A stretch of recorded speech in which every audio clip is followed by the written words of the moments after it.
Alright, how's it going, guys? Today we're going to take a look at blockbuster trades and other bigger notable trades that occurred in the 2018-2019 season. I'm also going to be giving my opinion on who I actually believe won the trade, so definitely comment down below whether you disagree or agree. Let's just get right into this video. So on June 15th, 2018, we saw the Montreal Canadiens ship out Alex Galchenyuk to the Arizona Coyotes for Max Domi. So now this trade was met with a lot of criticism. Montreal Canadiens were a team that, severely lacked center depth.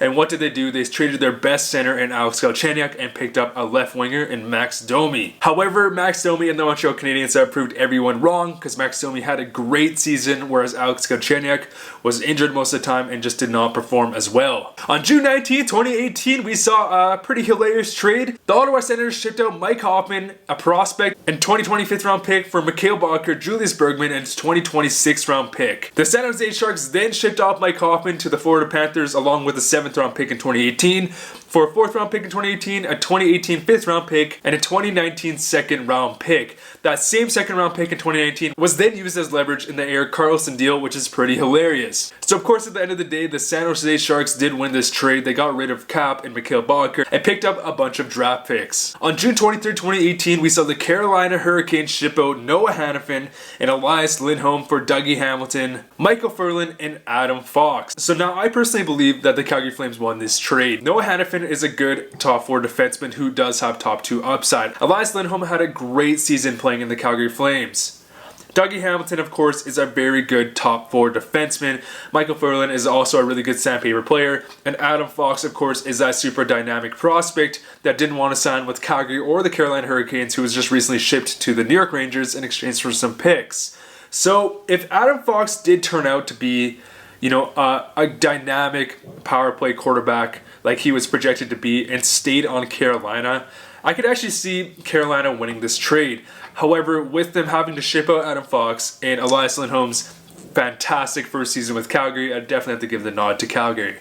On July 1st, 2018, we saw the Buffalo Sabres ship out Ryan O'Reilly to the St. Louis Blues for Sabatka, Berglund, Thompson, a 1st round pick in 2019, and a 2021 2nd round pick. Now this is an absolute win for the St. Louis Blues. Of course, Ryan O'Reilly was just the Conn Smythe winner, led the St. Louis Blues to the Stanley Cup, whereas Sabatka and Berglund have just not been doing well at all, and one of them not even going to be returning to the NHL. Tage Thompson seems like a decent prospect. That 2019 1st round pick is decent, and they got another 2nd round pick. So of course, the St. Louis Blues blew Buffalo out of the water on this one. On August 2nd, 2018, we saw the Carolina Hurricanes ship out Jeff Skinner for Cliff Pu, a 2019 2nd round pick, 2020 3rd round pick, and a 2020 6th round pick. Now, I never understood this trade. It really seems like Carolina was very much undervaluing Jeff Skinner. I know they didn't want to re-sign Jeff Skinner, and I guess we could see why. He's now a $9 million man, but that return is just abysmal. Of course, Cliff Pu was then later traded for nothing, so they basically received a 2nd round pick, a 3rd round pick, and a 6th round pick for a 40-goal scorer. Carolina is a team that lacks that winger depth, so in my opinion, it would have made more sense to keep him for one more year and let him go to free agency rather than let him walk for, a 2nd and a 3rd round pick. On September 10, 2018, we saw the Montreal Canadiens ship out their captain in Max Pacioretty to the Montreal Canadiens for Thomas Tatar, Nick Suzuki, and a 2019 2nd round pick. So when this trade happened, Thomas Tatar was coming off a very big offseason. He was just not producing to the previous standards that he had set, whereas Max Pacioretty is a 30-goal scorer. So at the time, you could definitely say that, the Vegas Golden Knights won this trade. However, looking back, Thomas Tatar had a really good first season with the Montreal Canadiens. Nick Suzuki is looking like a blue chip prospect, and that extra 2nd round pick is just the cherry on top. Max Pacioretty, of course, is still a great player, but in terms of total value, I'd actually say the Montreal Canadiens won this trade. Let me know what you guys think down below. Alright, so the big boy. So on September 13th, 2018, we saw Erik Karlsson and Francis Perron getting shipped out to the San Jose Sharks for Josh Norris, Chris Tierney, Rudolph Balcers, Dylan DeMello, a 2019 2nd round pick, and some other picks. A lot of them with conditions. So one of the conditions were if San Jose made the Stanley Cup Finals, they'd get another 1st round pick. And another condition was whether or not he would re-sign with the San Jose Sharks, which he did, so they receive another 2nd round pick. And another condition was whether if Erik Karlsson ended up on another Eastern Conference team, which again was not met. So of course, Erik Karlsson just signed that massive $11.45 million deal for 8 years. Really shocking in the hockey world because a lot of us thought that perhaps Erik Karlsson would be heading into free agency. However, with that being said, I'm going to give the benefit to the doubt to the Senators because they did receive a lot of depth here. Josh Norris is looking like a good prospect. Chris Tierney had a good first season. Foster's look like a good bottom six forward. Melo's a good serviceable defenseman, and they received a bunch of picks. However, I still do think San Jose Sharks won this trade. Erik Karlsson is just a generational defenseman, but I do like the fact Ottawa did gain a lot of depth and a lot of assets. Because of course, Ottawa would not have been able to pay Erik Karlsson that much. Whether that's management just being too cheap or Erik Karlsson not wanting to return, odds are if Karlsson did watch a free agency or they didn't trade him, they wouldn't have received so much value back. On November 25th, 2018, we saw the Chicago Blackhawks trade Nick Schmaltz to the Arizona Coyotes for Dylan Strome and Brendan Perlini. So at the time, this was seen as a toss-up. Dylan Strome is a former 3rd overall pick, whereas Nick Schmaltz, picked in 2014, was a better producer, a more proven producer. Dylan Strome, of course, had a very good breakout season playing in the Chicago Blackhawks roster. Perlini is definitely, a depth scorer, and Nick Schmaltz got injured but did have some good production before that. Obviously, looking at total production, Chicago Blackhawks won this trade. However, if they didn't trade Dylan Strome, he would not have produced the same for Arizona. So I do see this as a win-win on both sides. And this does remind me of like the Jesse Puljujarvi situation that we're in right now. So we'll see if Puljujarvi gets a change of scenery and if it benefits him the way it did for Dylan Strome. But I do believe the Blackhawks won this trade. On January 17, 2019, we saw the Carolina Hurricanes ship out Victor Rask for Nino Niederreiter. So this was a very weird trade. Nino Niederreiter is a way more proven scorer than Victor Rask, who was just coming off a very bad season. Minnesota was prioritizing more center depth, whereas Carolina obviously wanted more scoring wingers, especially after shipping out Jeff Skinner. Now, of course, Nino Niederreiter had a far better season than Victor Rask, and I'd definitely give the nod to Carolina. On January 28, 2019, we saw the Los Angeles Kings ship out Jake Muzzin to Toronto Maple Leafs for Carl Grundstrom, Sean Durzi, and a 2019 first-round pick. Now, Carl Grundstrom is looking like a very intriguing prospect, and that 2019 first-round pick and a very deep draft is definitely going to give LA another good prospect. Jake Muzzin, of course, is a very good top-four defenseman, and seeing that LA Kings are entering a retool, a rebuild, I do think this benefits both sides greatly. Of course, Jake Muzzin is the proven player here, so I'm going to have to give the nod to the Maple Leafs. However, I do like it from both sides. On February 20th, 2019, we saw the Boston Bruins ship out Ryan Donato and a 5th-round pick in 2019 for Charlie Coyle. So in my opinion, this move was to help build more grit and build out the bottom six with Charlie Coyle.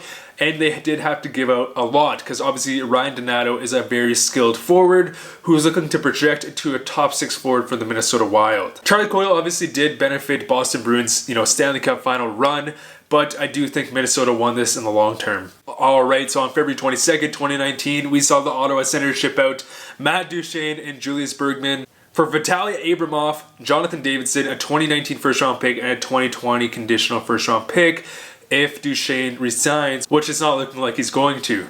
So they basically got a 2019 first-round pick, Abramov, Davidson for Matt Duchene. Now, to be honest, guys, because Matt Duchene probably isn't going to stay on Columbus, I do think the Ottawa Senators won this deal. However, because they traded, obviously, their first-round pick to acquire Matt Duchene, which turned out to be a high lottery pick, the fact that that's what they had to get to trade Matt Duchene, and that's the value they got back, Ottawa Senators is going to be losing this trade every single day of the week. But the fact that, they did get back some decent value for Matt Duchene, who turned out to be a rental player, was decent. On February 24th, 2019, we saw Brandon Montour get shipped out from the Ducks for Brendan Gould and a 2019 first-round pick. This one, in my opinion, guys, is kind of a toss-up. Just depends how you see it. Brendan Gould is looking like he can develop into a top-4 defenseman, whereas Brandon Montour is already more of a proven defenseman. Add in that 2019 first-round pick on Anaheim's side. I think it makes a lot of sense for both sides. Buffalo wanting a better defensive core. And of course, that 2019 first-round pick wasn't Buffalo, so it's not a high draft pick. I think it makes sense for both sides because Anaheim, of course, is in a rebuild and Buffalo is trying to get better. On February 25th, 2019, we saw the New York Rangers ship out Kevin Hayes to the Winnipeg Jets for Brendan Lemieux, a 2019 first-round pick and a 2022 conditional 4th-round pick. So from Winnipeg's side, this was a complete rental move. in order to help them push deeper into the playoffs. Of course, Winnipeg wasn't successful in the playoffs, obviously not winning the Stanley Cup, so I do see this as a win to the New York Rangers, who acquired more picks and more depth in Brendan Lemieux. Of course, now the news just broke out that that same first-round pick got shipped back to Winnipeg to acquire Jacob Trouba. So every day of the week, New York Rangers are winning this trade. On February 25th, 2019, we saw the Minnesota Wild ship out Mikael Granlund for Kevin Fiala to the Nashville Predators. This trade, I think, it just very much depends on teams' positional needs. Mikael Granlund, of course, is that way more proven center scorer, whereas Kevin Fiala is a lot younger and is looking like more of a top 6 scoring winger. So honestly, I think I'm going to give this a toss-up because Kevin Fiala is going to help the future growth of the Minnesota Wild, whereas Mikael Granlund is a lot older, but he is the more proven player. So this is a trade that I think it's hard to say for now. Maybe in 3 years we can judge. On February 25th, 2019, we saw the Philadelphia Flyers ship out the Wayne train, Wayne Simmons for Ryan Hartman and a 2020 conditional 4th-round pick. Again, of course, this is way more of a rental move on the side of Nashville. We'll see what happens this free agency. And they had to give up Ryan Hartman, who I don't know how I feel about him. Potential top 6 forward. Potential top 6 forward, more of a bottom 6 forward. We'll see. But in my mind, the fact that, Nashville only had to give up Hartman to acquire Wayne Simmons, who is a very good player to push for in the playoffs, I think the Nashville Predators won. And the last trade took place on February 25th, 2019, and that is Mark Stone from the Ottawa Senators shipped out to the Las Vegas Golden Knights for Erik Brandstrom, Oscar Lindberg, and a 2020 second-round pick. Now, I do respect the fact that Ottawa did acquire Brandstrom, who's looking like a potential top 4 defenseman who has a lot of offensive upside, but Mark Stone is just one of the best two-way wingers we've seen in a long time. Potential Selke winner who also has a lot of offensive upside. So I do respect the fact that Ottawa was able to get some more assets, but Mark Stone is clearly going to be the best player out of this deal. But anyways, guys, that's basically it. Those are all the trades that took place during the 2018-2019 season, well, all the notable ones. Let me know what you guys think down below. See you guys later. And also, guys, we just hit 500 subscribers. Awesome.